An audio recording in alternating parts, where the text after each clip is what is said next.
এদিকে আবারও ভয়ানক কর্মসূচির ঘোষণা দিয়েছে আওয়ামী লীগ। টানা 1 মাস মাঠে থাকার ঘোষণা দিল আওয়ামী লীগের নীতি নির্ধারকরা। বলেছে, হামলা মামলা দিয়ে আওয়ামী লীগকে দমিয়ে রাখা যাবে না। ডক্টর ইউনূসের পতনের দাবি নিয়ে মাঠে নেমেছে আওয়ামী লীগের লক্ষ লক্ষ নেতাকর্মীরা। হঠাৎ আওয়ামী লীগের এমন ঘোষণায় চিন্তিত সেনাবাহিনী। যে কোনো সময় ঘটে যেতে পারে ভয়ানক কিছু। আওয়ামী লীগ এবার আন্দোলন নিয়ে আসছে। আওয়ামী লীগ আন্দোলনের ঘোষণা দিয়েছে, তেমনটাই ব্রেকিং নিউজের মতো খবর জানিয়েছেন আওয়ামী লীগের একজন যুগ্ম সাধারণ সম্পাদক। বাংলাদেশের একটি টেলিভিশন চ্যানেলে অডিও সাক্ষাৎকারে তিনি এমন বিস্ফোরক ইনফরমেশন দিয়েছেন। শেখ হাসিনার চলে যাওয়াটা যেমন আপনার একটি অবিশ্বাস্যকর দৃশ্য ছিল, ঠিক তেমনই শেখ হাসিনার ফিরে আসাটাও কিন্তু অনেকটা অবিশ্বাস্য মনে হবে আপনার কাছে। আমি কেন বললাম এই কথাটি? এই কথাগুলোর মর্ম যদি বুঝতে হয় তাহলে সেটি শেখ হাসিনার বাণী থেকেই বুঝতে হবে। আন্দোলনের সময় যে বার্তাগুলো শেখ হাসিনা দিয়েছিল গণভবন থেকে, সে বার্তাগুলো আজকে কিন্তু আপনার অক্ষরে অক্ষরে মিলে যাচ্ছে। শেখ হাসিনা বলেছিল, আওয়ামী লীগ আন্দোলনের ঘোষণা দিয়েছে, তেমনটাই ব্রেকিং নিউজের মতো খবর জানিয়েছেন আওয়ামী লীগের একজন যুগ্ম সাধারণ সম্পাদক। বাংলাদেশের একটি টেলিভিশন চ্যানেলে অডিও সাক্ষাৎকারে তিনি এমন বিস্ফোরক ইনফরমেশন দিয়েছেন। কি হতে চলেছে ফেব্রুয়ারিতে? ফেব্রুয়ারি কেন্দ্রিক আওয়ামী লীগের পরিকল্পনা কি? দেশের অবস্থাই বা কোন দিকে যাচ্ছে? সমন্বয়ক সরকার, বিএনপি, আওয়ামী লীগ সব মিলিয়ে কি হতে যাচ্ছে ফেব্রুয়ারি মাসে, সেই আলোচনাই করবো এই ভিডিওতে। থাকবেন পলিটিক্স টিভির নিয়মিত আয়োজনে।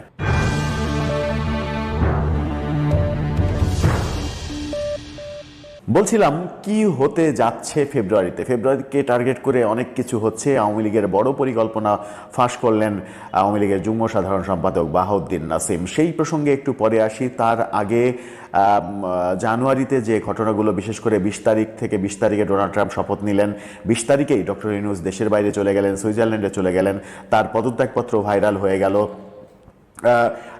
উপদেষ্টারা দেশের বাইরে চলে যাচ্ছেন, এরকম নানা রকম আলোচনা, গুজব গুঞ্জনের মাঝে বর্তমান পরিস্থিতি, বাংলাদেশের বর্তমান পরিস্থিতি ভারত কেন্দ্রিক, আমেরিকা কেন্দ্রিক এরকম হচ্ছে কিনা সেটা কিন্তু একটা বড় প্রশ্ন। একজন ইউটিউবারকে সম্প্রতি বলতে দেখা গেল বিএনপির বিরুদ্ধে, বিএনপি ভারতের সেনাবাহিনীর সঙ্গে আঁতাত করেছে এমন কথা, এমন অভিযোগ করা হয়েছে এবং বিএনপি আওয়ামী লীগকে সঙ্গে নিয়ে এগোতে চাচ্ছে। আওয়ামী লীগের বিরুদ্ধে বিএনপি না, বিএনপির সুর আওয়ামীপন্থী, এরকম অনেক সমালোচনার মাঝে আওয়ামী লীগ কী করতে চলেছে সেই তথ্য ফাঁস করলেন বাহাউদ্দিন নাসিম। তিনি বাংলাদেশের টেলিভিশন চ্যানেল জিটিভিকে একটা সাক্ষাৎকার দিয়েছেন, আজকেই একটা সাক্ষাৎকার দিয়েছেন। সেই সাক্ষাৎকারে তিনি বলেছেন, ফেব্রুয়ারিতে আওয়ামী লীগ সরকার পতনের আন্দোলন শুরু করছে। এই ফেব্রুয়ারিটা 2025-এর ফেব্রুয়ারি হবে, নাকি গত কয়েক বছর, 15-16 বছর বিএনপিকে যে ধরনের কথা বলতে শোনা গেছে, ঈদের পর থেকে তীব্র আন্দোলন শুরু হবে? এ কারণেই অনেক ট্রলও হয়েছে যে কোন ঈদ সেটা তো বলে না তারা, শুধু বলে ঈদের পর থেকে। ঈদ তো জীবনে বহু আসবে, এরকম ট্রল হতো বিএনপির ওই কথাকে। বাহাউদ্দিন নাসিমের সেই কথাও কি ট্রলের পর্যায়ে যাবে?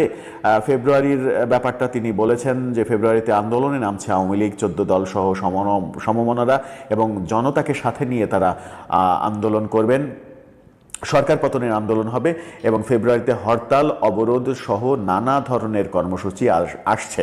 21শে ফেব্রুয়ারিকে কেন্দ্র করে তার আগে থেকেই হরতাল, অবরোধ, নানা কর্মসূচি দিয়ে বাংলাদেশের সিচুয়েশন গরম করার প্ল্যান করছে আওয়ামী লীগ। সেই ব্যাপারে 14 দল সহ সমমনাদের সঙ্গে তাদের আলাপ চলছে, এমনটাও জানিয়েছেন বাহাউদ্দিন নাসিম।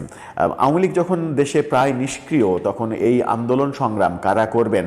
আন্দোলন সংগ্রাম করতে হলে তো নেতাকর্মী প্রয়োজন, তারা কোথায় থেকে আসবে? এমন প্রশ্নের জবাবে বাহাউদ্দিন নাসিম বলেন, বর্তমান ইউনূস সরকার যেভাবে ব্যর্থ হয়েছে এবং যে পরিস্থিতি তৈরি করেছে, তাতে সাধারণ জনগণই আমাদেরকে সাপোর্ট দেবে, সাধারণ জনগণই মাঠে নেমে পড়বে এই সরকারের বিরুদ্ধে। সরকার বিরোধী তীব্র আন্দোলনের ঘোষণা বাহাউদ্দিন নাসিম যখন দিলেন, তখন আমেরিকাতে আমরা দেখলাম ডোনাল্ড ট্রাম্প প্রশাসনে ভারতীয় বংশোদ্ভূতদের একেবারে ছড়াছড়ি হতে পারে।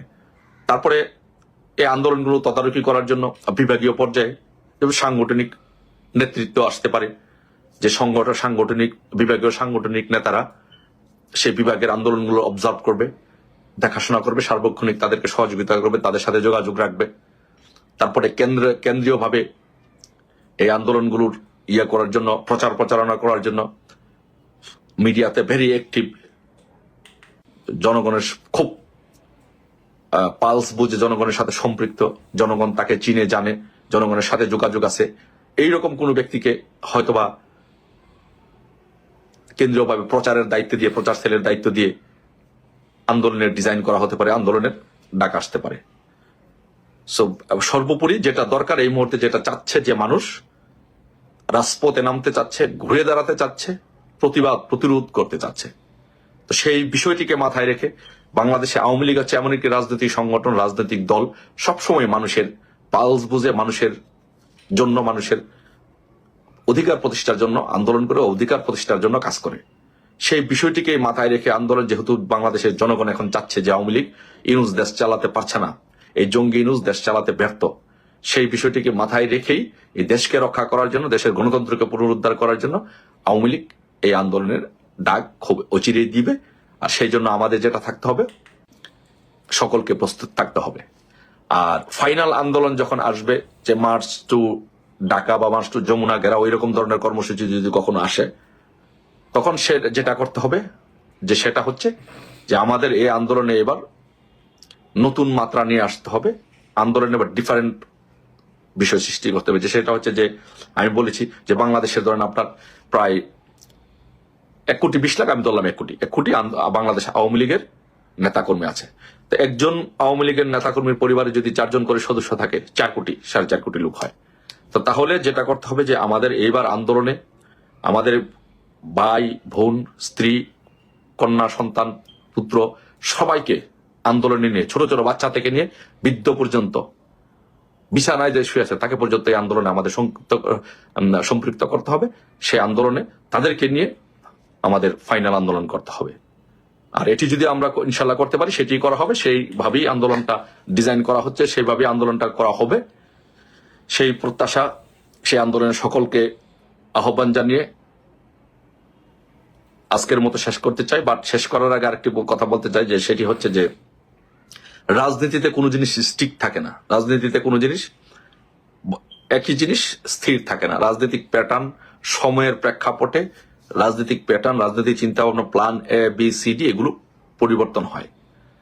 সো গতকালকে আমি যে কথাটি বলেছি, যে সেটি হচ্ছে যে ইউনূস থাকছেন না, নতুন সরকার প্রধান আসবে, নতুন অন্তর্বর্তী সরকারের প্রধান উপদেষ্টা আসবে, এটা একটা ফরম্যাট। আবার হতে পারে যে এই ফরম্যাটে কাজ না করলে হতে পারে যে সেনাবাহিনী ক্ষমতা নিতে পারে।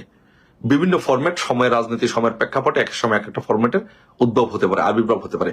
সেই সব জিনিসকে মাথায় রেখে আমাদেরকে আন্দোলনের প্রস্তুতি নিতে হবে, আমাদেরকে রাস্তায় থাকতে হবে, মাঠে থাকতে হবে। আর এইটুকু আপনাদেরকে বলি যে আপনারা যারা নতুন 2001 সালের পরে, 2008 সালের 1/11 পরে যারা বড় হয়েছেন, বোঝেন, তাদের উদ্দেশ্যে বলি যে আওয়ামী লীগের রাজনৈতিক ইতিহাস বিজয়ের ইতিহাস, আওয়ামী লীগের আন্দোলনের ইতিহাস বিজয়ের ইতিহাস। আওয়ামী লীগ যখন রাজপথে, ঐক্যবদ্ধ আওয়ামী লীগ যখন নামে রাজপথে, তখন সকল অপশক্তি বাংলাদেশ থেকে পালিয়ে যায়।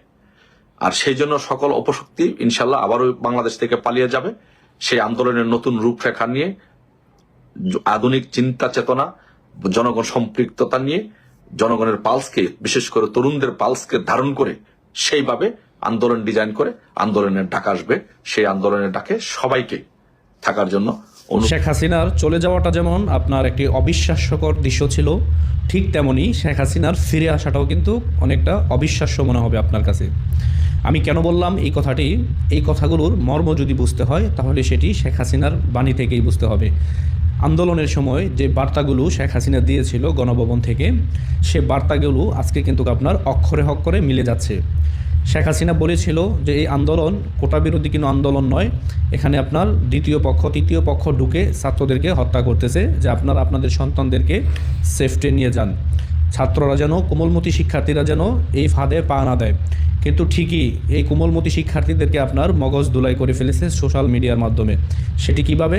যেমন আপনার বলা হয়েছে যে এমুক জায়গায় গণহত্যা চলতেছে, এমুক বিশ্ববিদ্যালয়ে গণহত্যা চলতেছে, ঢাকা বিশ্ববিদ্যালয়ে গণহত্যা চলতেছে, এরকম গুজব কিন্তু অনলাইনের মাধ্যমে ছড়ানো হয়। তখন কিন্তু আপনার ছাত্ররা এই আন্দোলনে ঝাঁপিয়ে পড়েছে। এবং কি এমনও ছাত্রদের মোবাইলে মেসেজ পাঠানো হয়েছে, বাংলাদেশের প্রত্যেকটি স্টুডেন্টদের ফোনে মেসেজ পাঠানো হয়েছে যদি এই আন্দোলনে যোগ না দেয় তাহলে তাদের আইডি বাতিল করে দিবে। এরকম অনেক মেসেজ কিন্তু ছাত্রদের ফোনে এসেছে। অনেকে আপনার দায়বদ্ধতা থেকে গিয়েছে, অনেকে আপনার তাদের আইডি বাঁচাতে গিয়েছে। যেমন তারেক বলছে না যে লক্ষ লক্ষ ভুয়া আইডি কার্ড বানিয়ে তারপর ছাত্রদেরকে রাস্তায় নামাইছে, আসলে এটিই ছিল মূল ষড়যন্ত্র। এবং কি এই ষড়যন্ত্রের মাধ্যমে কিন্তু একটি আপনার বৈধ প্রধানমন্ত্রীকে বাংলাদেশ থেকে ক্ষমতাচ্যুত করা হয়, কিন্তু আসলে সেটি ক্ষমতাচ্যুত নয়। শেখ হাসিনা যে আপনার ভারতে চলে গেছে, এখন যে শুধু বলতেছে যে শেখ হাসিনাকে আমরা ফেরত চাই, ভারত কেন ফেরত দিবে? এটা আমার আপনার প্রশ্ন, সাধারণ জনগণের প্রশ্ন।